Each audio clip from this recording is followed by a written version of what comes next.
everyone. Welcome back to episode 116 of Talkoffamepod podcast with our host, Kyliemontigney. I'm so excited to have on host the Classy Chicks podcast and pro-life activist, Savannah Dudzik. Thank you so much. Come on, Savannah. Thank you so much for having me. I'm very excited to be on and to hear a little bit more about what you do and then to tell you what I do with my own podcast. Of course. So how did you get involved in the pro-life movement, basically? Yes. So that's typically the question that most people start with is how did you get involved or how do you get involved in the pro-life movement? And my answer to that question is there's not one way that you can get involved. And there's not necessarily even one way that I got involved, but I grew up in the pro-life movement. So my parents were very, very pro-life. They did things with our church. My mom did crisis pregnancy counseling with Aid for Women. My dad led the Respect Life group at our church. So I grew up in that culture, in a culture of life, in a culture that was respecting life in my family. I have 5 younger brothers. We had a big family, and it was honestly a true blessing to be raised that way. Mm-hmm. But then I got into high school and college, and I just kind of was like, oh, I want to be a teacher, right? I want to teach kids because I love kids and I wanted to work with kids. And I like talking to people. I like teaching. And so I was like, well, I'll be an elementary school teacher. So I was in college. I was going to my community college for this. And I was also running some pro-life groups in my college because I'd kind of done that my whole life, just running different little pro-life groups. Well, in college, I saw that there was just such a need. There was such a need for these pro-life groups.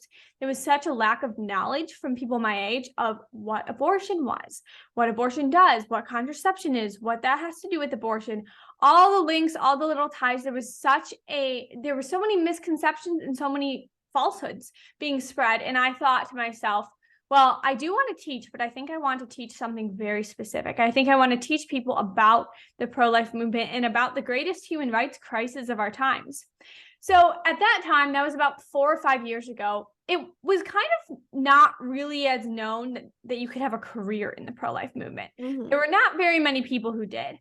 And so I wasn't really sure where to start, but I went to basically any pro-life event that I could find around me. I searched on Facebook, pro-life events near me. I searched on Google. I went to every event that I could go to.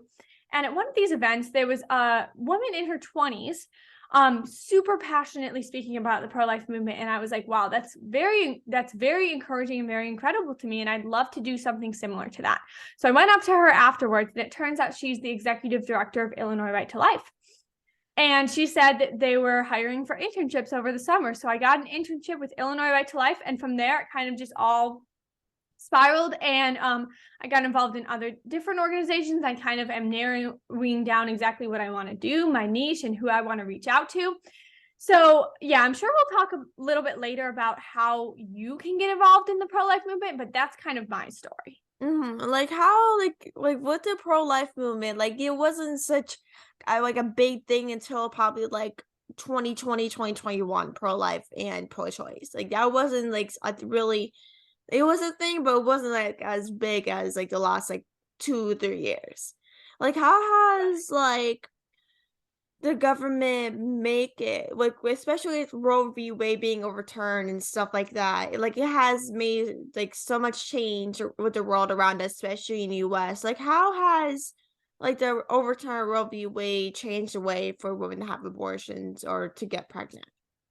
Right. So the thing is, for the past over 50 years, abortion has been legal and the states have not been able to restrict abortion, right? Mm-hmm. And so really for the past 50 years, abortion has been an enormous issue, but it came to the forefront only in 2020, 2021, because that's when the Supreme Court decided to revisit this case. They decided to take up, a new case that could potentially overturn Roe v. Wade. So when that happened, everyone started realizing, whoa, well, maybe Roe v. Wade isn't like guaranteed, right? The pro-choice side started to realize, okay, well, first of all, Roe v. Wade, the ground that it stood on was flawed at the beginning. And so they could overturn it. And what are we going to do about that? And so the pro-choice side started getting louder and meaner, and the pro-life side started to speak the truth more with more boldness, because we know that what we're talking about is consistent. We've been saying the same things for the past 50 years. The human rights, that human life needs to be respected, human life has value, and innocent human life cannot be killed. That's cold-blooded murder. So we started talking and speaking out more about this. And when Roe v. Wade was overturned in June, I think that it was kind of a wake-up call for all of us that Roe versus Wade is overturned. This is an enormous victory in the pro-life movement, but really our fight has just begun, because now that Roe versus Wade is overturned, the issue of abortion is back with the states, right? So now each individual state gets to decide if they will have abortion legal or not. And the states that do decide to keep abortion legal, those are going to be states where women are going to flock to get abortion. And the states that ban abortion, those are going to be states where we need to boost our crisis pregnancy centers. We need to boost our resources for women in crisis pregnancies. And we really need to do that all around the United States. You know, one of the most important things we can do in this post-Roe America, I really believe, is to support crisis pregnancy centers and to support people who are helping women in crisis pregnancies.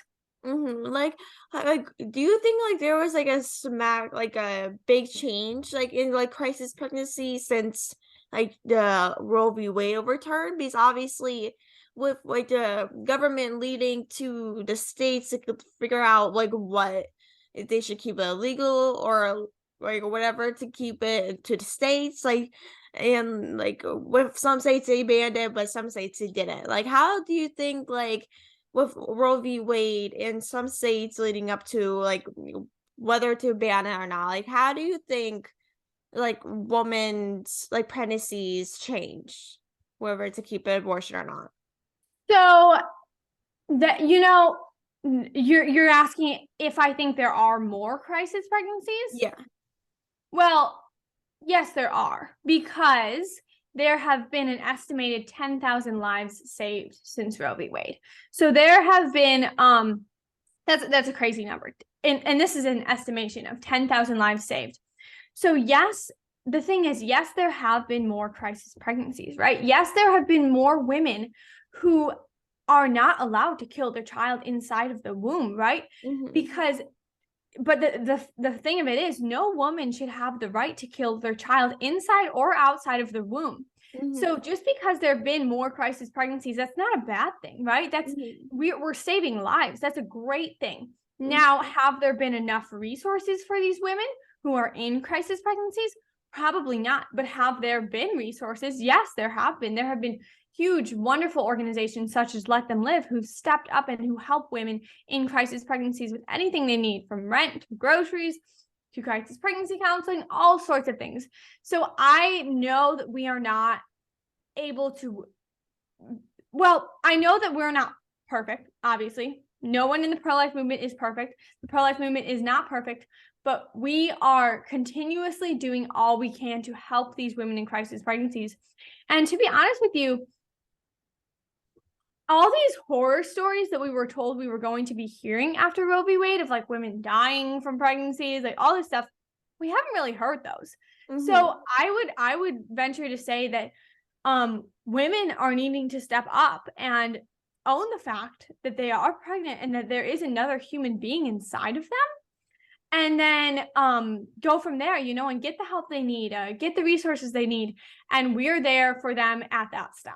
And so like I want to talk with you, like you are marketing intern for Live Action.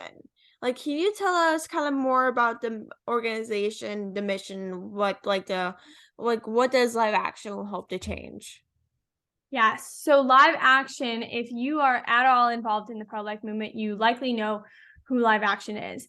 Live Action was started by Lila Rose, who is a huge pro-life advocate when she was only 15 years old. And she was just a regular girl who saw a need, who saw a human rights crisis and thought, you know what, I'm going to spend my life fighting against this crisis. She wrote this amazing book called Fighting for Life, which I recommend that everyone reads. I normally have it on my desk, but I think I have a friend borrowing it right now, so I don't. But it's called Fighting for Life by Lila Rose, and it really explains her life and then the mission of live action. And now live action has turned into the largest global digital media source for all things human rights, for the pro-life movement and for the global human rights movement. So at Live Action, we want to spread a culture of life in a truthful way, with using facts and using just the most comprehensive basic training that we can to show people that human life is beautiful and human rights are beautiful, and we deserve all of these, and every single person in the world deserves human rights. Exactly. And like that's what like really the United States is really about, is human rights. Obviously, like the United States is one of the most powerful, maybe the most powerful country in the world. And like with the some issues that are going on currently, it just seems like, oh God, like are we still the most powerful country in the world with some issues going on over the last couple of months or the last like year or two. And like with the Roe v. Wade overturned, like how can like the government make a world a better place for women that are middle of a pregnancy, but they're like having a hard time like with their pregnancy? Yeah, so I don't think there's not one answer to how the government can. I guess my answer to that would be that we need to start with the government ensuring human rights. I guess that would be my answer, because right now,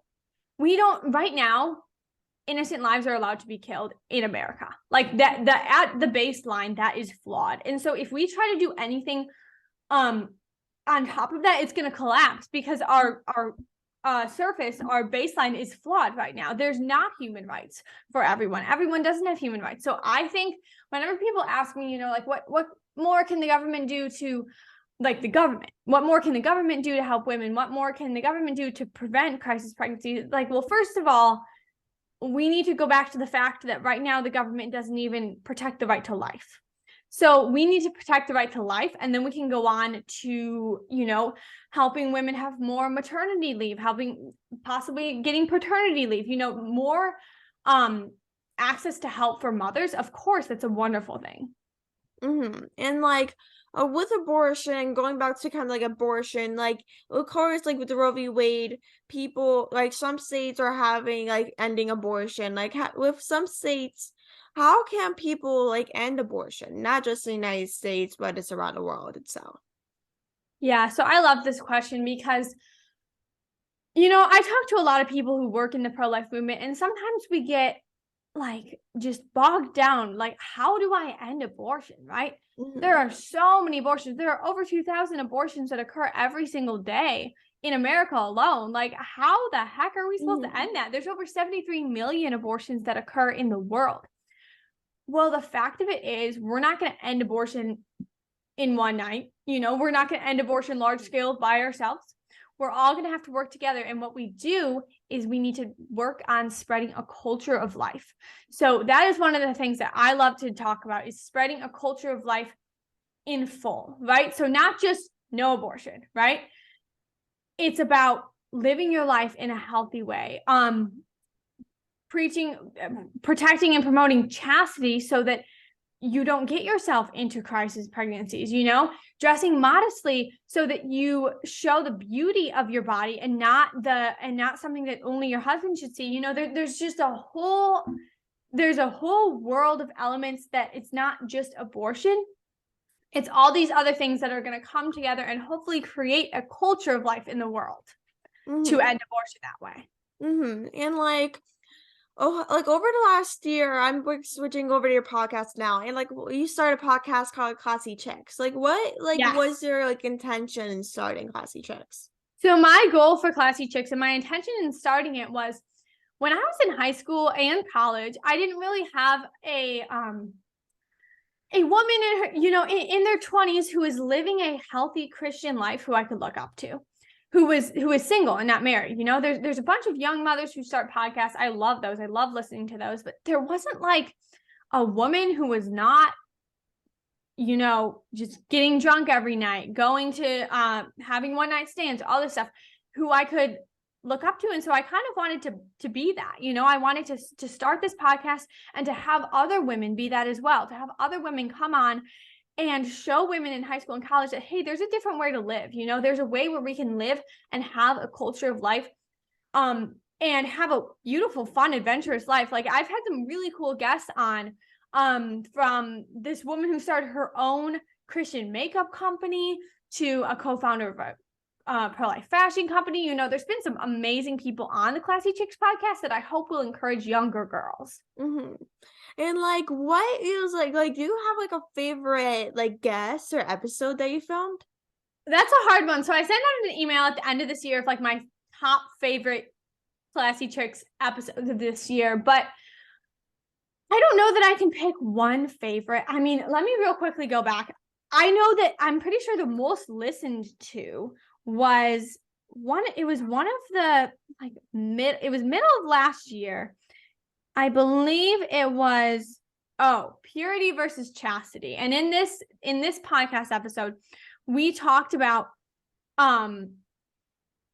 do we want to strive for purity versus chastity, and is there such thing as a toxic purity culture, and what does chastity actually mean? So I know you might have some questions on that, and if you are interested, go listen to it. It's episode number 4, purity versus chastity. I also loved, I mean, I've had so many great guests on. I loved the episode we did in the beginning of May, Roe v. Wade, the countdown is on, because we knew that Roe was going to be overturned. And so we were just so excited about that. I liked the episode number 17, which is called What Does It Mean to Influence? So we talked about like influencers that we follow and what it actually means to have influence in our world and if we actually want that. And then I loved episode number, I think 33, which is pro-life styles, dating, modesty, and more. And I like this one because I did it with Mallory from Those Other Girls podcast, who's just this awesome, vibrant young woman who discusses all things being a single woman in your 20s. So those are some of my favorites. I mean, I don't know. I love all the guests that I have on, and I almost always have a guest on. So go listen to the Classy Chicks podcast. And then if you have any suggestions for guests, definitely DM me on Instagram. It's at Classy Chicks Pod. And yeah, like it's amazing. Like with like 2023, obviously it's a new year and it feels like you literally just started. And like with the new year, like what are your plans for 2023? Like, is there anything specific you like are planning to do? Yeah, so I mean, there is some confidential stuff in the works. I have a whole list of goals for 2023, but I really just want to narrow in on the niche of a whole culture of life, right? Of working to end abortion, the greatest human rights crisis, but reaching out to young girls and saying, hey, we need to be in this fight together because we are the demographic who Planned Parenthood is targeting. And so we need to be the strongest and the loudest, and we need to spread our voices in all of our unique ways. So I really want to do more with my Classy Chicks podcast. I write for Culture of Life Fashion, so I'm going to continue to do that, be more involved in Culture of Life Fashion, live action. I'm so incredibly excited to continue to work with them. And then obviously I have my website, my blog, and my newsletter that you can maybe link in the show notes. So there's a lot of really good things coming. I hope to see a lot of people who are listening at the March for Life in just a few weeks. Yeah, where is the March for Life at? So the National March for Life is in Washington, D.C. And I can get you the date in 1 second because I'm not sure. I'm going to be there the whole week of January 17th, but the March for Life is on January 20th. That's amazing. I definitely have to check that thing out. You have to send me some details. I'm kind of thinking about going to that now. I will, for sure. And like if like people like are interested in being part of like the pro-life movement but don't know like how to make a difference or like are scared to speak up about it, like how can they? So there's not one answer to this question. And what I normally say to this is DM me on Instagram. So my Instagram is at sav.speakslife. Because it depends on where you are in the United States, first of all. It depends on what your strengths are, what exactly you want to do. You know, you can be involved in anything from marketing, communications, to finance, to fashion, to writing, anything like that. So it's really just about getting involved locally and then nationally. And if you DM me, I can help you find more information for where you are based. That's amazing. And I want to thank you so much for coming on the podcast. You're seriously amazing. And like, I'm so glad me and you were able to figure out time and do this. I know the last couple of weeks have been busy during the holidays and the new year. And I just want to wish you the best for 2023. And let's plan something soon. Maybe we can have another podcast episode Of about course. No, it was so great to meet you. And this was such a great way to start out the new year. And yeah, I just encourage everyone, 2023, I mean, 2022 was an amazing year in the pro-life it. movement. I just put out a podcast today kind of detailing what happened in 2022. And I'm so excited for this year to come. So thank you so much for having me on. Of course. Thank you so much. And maybe I'll see you at the movement, like the whole thing. Hopefully I'll see you at the March for Life in DC. Yeah, but like send me some details and I'll try to make it there. I will for sure. All right, thank you so much. Talk to you soon. Bye. Bye.